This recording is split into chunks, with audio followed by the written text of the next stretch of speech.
Okay, everybody, here we go. It is me, Gregory Mannarino, Sunday, January 21st, 2024, and this is my newest segment of Markets A Look Ahead. Let's do just that. Let's consider what is happening here. We have, I don't want to say a unique situation, but in some ways it kind of is, especially with the current environment. When you are trying to put this entire thing together, you have to consider so many things. It's not an easy job to do. It's the truth. But by just gauging from what we are seeing, what we, to the best of our ability, can assess is more than likely to happen moving forward, it takes a lot of the guesswork out of this. All right, so we're not going to sit here and throw wild speculation out with regard to where this market is going, because we don't have to. We can look at what is happening now and basically come up with a straight line as to, again, where this is more than likely going to go. And that's really what I try to do for myself when I'm trying to position myself for the future, and for all of you. All right, it's pretty simple, I guess, in that respect. Let's talk about what is happening. The Middle East right now is lighting up. Okay, there's a lot of stuff going on over there. This is what the mainstream media is telling us. Okay, I believe about 3% of it. That's the truth. All right, whatever the mainstream media is trying to tell you, I have one simple rule, and I live by this, and you should too. When you turn on the mainstream media, CNBC, Bloomberg, Fox Business, I don't know, pick one, all right, and the commentators are trying to make you focus on something, it more than likely isn't true. There's a reason why they're doing it. It's a deception. It's a distraction. You got to look in the opposite direction. That's what I do all the time. Believe me. When I hear one thing, I go, okay, what's really happening? And that's what I try to, when I try to kind of cut through all the nonsense and figure out what's actually going on. So with regard to this market here, people, no surprise, and I am so proud to say this, okay, I honestly am. On Friday, for the first time in over 2 years, the S&P 500 hit a new record high. The Dow hit several record highs towards the end of last year. We hit a dual record on Friday. How can I say this another way? The only thing now, really, that matters to the market, forget about the economy, because I'm going to cover something with you in a moment. The only thing that matters here to the market is the promise of more easy money. And the market's going to get it. The market gets what it wants all the time. All right, that's the truth. And if we can understand what's going on, what's driving risk in this market more specifically, then it couldn't possibly be easier for us, okay? Risk is the key. Understanding risk is the key to investing. It's the key to this market right now. And there's a couple of indicators that we can look at. We can look at the 10-year yield. We can look at the dollar on a relative strength basis, or the Dixie. And we can look at the MMRI, Mannarino Market Risk Indicator. Again, free to anyone on the planet who wants to use it. Link in the description of this video. Right now, the MMRI is sitting in a high risk zone. Let me say this too. If the MMRI were in a low risk zone right now, does that mean that there can't be an outlying event that could send this whole thing off a cliff? Of course not. Low risk does not mean no risk, and high risk is actually bullish in many, many ways. More risk, more reward to a certain degree. Now, the MMRI in no way is the end all. The MMRI is one tool among a lot of things that we need to look at in this current environment. You understand? So, as I said, the MMRI sitting at high risk, there's no reason to panic here. And the first thing you should do when you see a high MMRI, all right, you want to get, what I do is say, okay, the MMRI is X. Then I kind of break it down into its segments and say, okay, what's the 10-year yield doing, and then what's the dollar doing? This is a compensatory mechanism, and I've discussed this for a decade, that exists between the 10-year yield and the dollar. They kind of weigh off of each other here, and I sum it all up again in the MMRI. But if you want to break this down further, if you're a little more inquisitive, all right, you can look at the MMRI, wherever it might be sitting, and then look at the 10-year yield and the dollar. If you see the 10-year yield rising and a weaker dollar, that on a relative strength basis, that regardless of where the MMRI might be, again, this is just one tool, that would be a bullish sign for the most part. Again, you have to consider a lot of other things that are going on. What's going on right now is pretty interesting. Again, the situation is we're going to see a lot more war. We've covered this. It's going to expand. Again, this mechanism here is to empower the central banks more than anything else.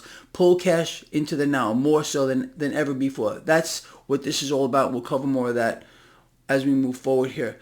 The system is liquid. The system is drying up. Clearly, okay, we are in a full-on liquidity crisis. You're not supposed to know this. And even though the world is awash in debt right now, there's not enough of it. It's an incredible situation that is a direct result out of what central banks have done. This debt-based economic model that has been forced upon all of us. You understand? Anyway, let me read through this. This is in your inbox right now.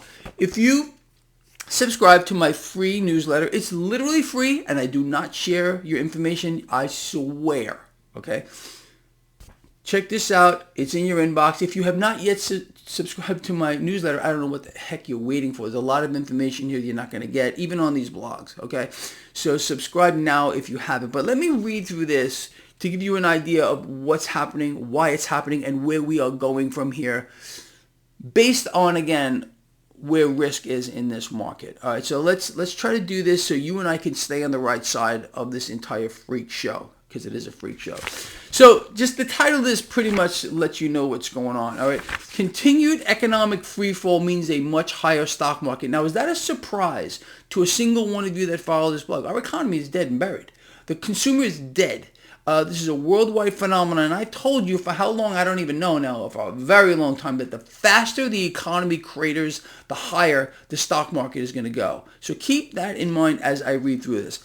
So again, continued economic freefall means a much higher stock market by this guy. All right. Now, for a very long time now, I have outlined in my work how we were and are now going to see an interesting phenomenon play out. The faster the world economy craters, the higher the stock markets will go. To grasp how this phenomenon is even possible, we need to understand what is driving stock prices / the market today. Make sense to you? Duh.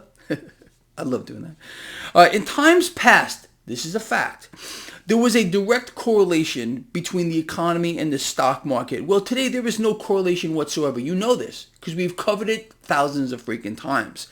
There's no correlation whatsoever between world markets and the world economy. Today, both the economy and the stock market operate absolutely detached from each other. I've been showing you this. Economy, the faster it free falls, the higher the market's going to go. I think we nailed that one to the wall. Let's keep moving on here. All right. So again, in times past, fundamental market factors played a key role in the price action of a company's stock. Let's talk about this a little further. You've heard me mention these things, such as PE ratios, forward guidance, cash flow, return on assets, balance sheet, debt, etc. These were essential components into establishing a company's value and subsequently its stock share price. Does that make sense to you? Shit, it's pretty logical, right? Also, in times past, it was these same factors which gave value to the overall markets themselves. This no longer exists, all right? This is our strength, understanding how it works. So pay attention to this. This part here is key. The economic meltdown / financial crisis for which we're in one now, slash stock market crash of 2008 allowed central banks to completely remove the fundamental drivers of the market. They don't exist anymore. PE ratios, forward guidance, balance sheet debt, doesn't matter anymore. And collectively replace these fundamental factors with an easy money policy in the form of direct capital injections into the banking system, massively and continued suppressed rates, which we have now, and by directly monetizing the debt. Let's talk more about that too. So today, the Federal Reserve directly monetizing the debt has become a key component of monetary policy. I think we're on the same page here, right? This includes providing all the funds needed, this is very appropriate for today, to fund war and the expansion of war, which is a key component to this current policy. Now, it could certainly be argued, and I think this is true, that the expansion of war has always been a key monetary policy component of the United States Federal Reserve, as no other endeavor on earth, and you know what I'm about to say right now, creates more need for borrowed dollars than war. I personally believe this to be true, and I think we're on the same page. Please let me know. If we're not, that's okay too. Tell me where I get it wrong or got it wrong. As a direct result of the fallout of the financial crisis here, the markets then, and even now, having access to oceans of cheap money gleefully provided by runaway central banks via artificially suppressed rates and direct monetization of the debt, have very successfully reinflated and hyperinflated the largest world stock market bubble in freaking human history. Are we still on the same page? I bet we are. So, today, being that the fundamental factors which are supposed to drive or support the market no longer matter, a free-fall economy is stock market positive. Let me explain. A free-fall economy is positive for the stock market in that markets will continue to receive access to continued suppressed rates, which by design, you know what I'm going to tell you again here, drives cash into risk assets or the stock market. A free-fall economy will also cause more and more corporations to lay off workers by the tens of thousands. Is this a surprise? I don't think so. We spoke about this last year before it even started. Well, here we are, which is positive for a company's stock and therefore the overall market. Oh my goodness, how many of you are surprised about that? How about nobody? Now, we're almost done, so bear with me. Expanding war will also drive cash into the perceived safety of debt. We have covered this over and over and over and over as of late. And this is why I've been telling you, this rising in the 10-year yield is not going to last. It's not going to last, and it certainly isn't spooking the market right now because the market is still orgasmic on the thought that it's going to be getting oceans of more easy money coming down the pike. And that's exactly what's going to happen here. So anyway, expanding war will also drive cash into the perceived safety of debt, further suppressing rates, which is again stock market positive. Now, let me finish with this last paragraph. And again, this is pretty much common knowledge to those of you that follow this blog, but I want you to ponder it a little more.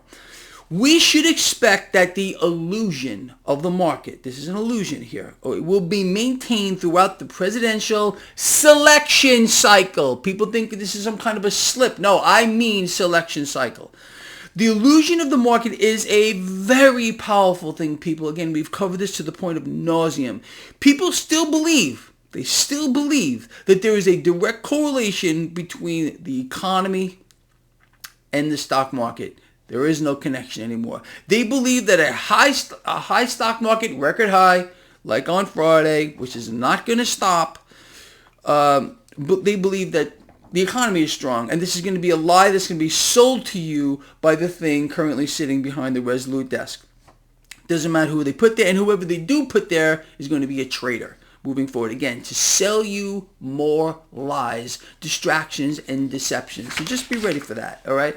This is not the United States of America anymore. This is the United States with a corporate agenda being driven by, again, runaway central banks who are hell-bent on destroying all of us, okay, and creating this neo-feudal system that you and I have been talking about for 10 freaking years, okay? I think we're on the same page. At least please let me know. With that said, people, look, we got this down. I got to tell you over and over and over again. If we understand, honestly, people, like what I just read to all of you, this right here, how can we possibly lose? Explain to me how we can lose. We can't lose. We're betting against the dead, becoming our own central banks, being diversified, having advanced knowledge like we do here, okay, of where this is going to go, because it's just too easy, gives us an insurmountable edge where we cannot possibly be beaten, in my view. Okay, no matter what they do, we got it covered. If you've been with me for any length of time, you can't possibly be in a better spot. And I will keep you farther against the curve of this market. Forget about where that is. We're going to be so far ahead of it that it's going to be just, I can't even speak. It's out of control. We got this, and again, that makes us literally invincible. And we got each other as always. Okay, we're the key here. This is a worldwide family that we have here. You believe that? I think you do. You should believe that. We have, I mean, this blog isn't that big. What do we got? A little over 250,000 followers? Not that much. Again, like I told you, if I were licking toilet bowls and eating Tide Pods, I have 10 million followers. That's what people want to see. They don't want to hear the truth because they can't handle it. They're too distracted. They're too screwed. Mind screwed, psyoped into some other thing. You know, they got to get old giggly about some guy licking toilet bowls. Meanwhile, you know, you throw this kind of stuff at them and they don't know what to do with themselves. They really don't. But that's okay. You know, I don't really care. This is a natural selection process going on, in my view, and you're part of it. Okay, you're part of it. You know what's happening. You know what's going on here. And nobody has a better idea than you if you follow this blog, period, the end. And that gives us, again, an edge that is just makes us, frankly, invincible, in my view. People, I hope you got some out of this video. If you did, I want to hear from you. If not, I want to hear from you too. Greg, you're totally off base. Let me know why. I am not too old to learn a new trick or two. You understand? But explain it to me in terms that I can understand, like a small child or a golden retriever, okay? Because I'm not that smart. That's really the truth, all right? All of you here are much smarter than I am. That's a fact, all right? Love you all from the heart. I mean that. I will see all of you in the morning for my pre-market report, and we're going to put this whole thing together as we always do, and I frankly love it, all right? See you in the morning.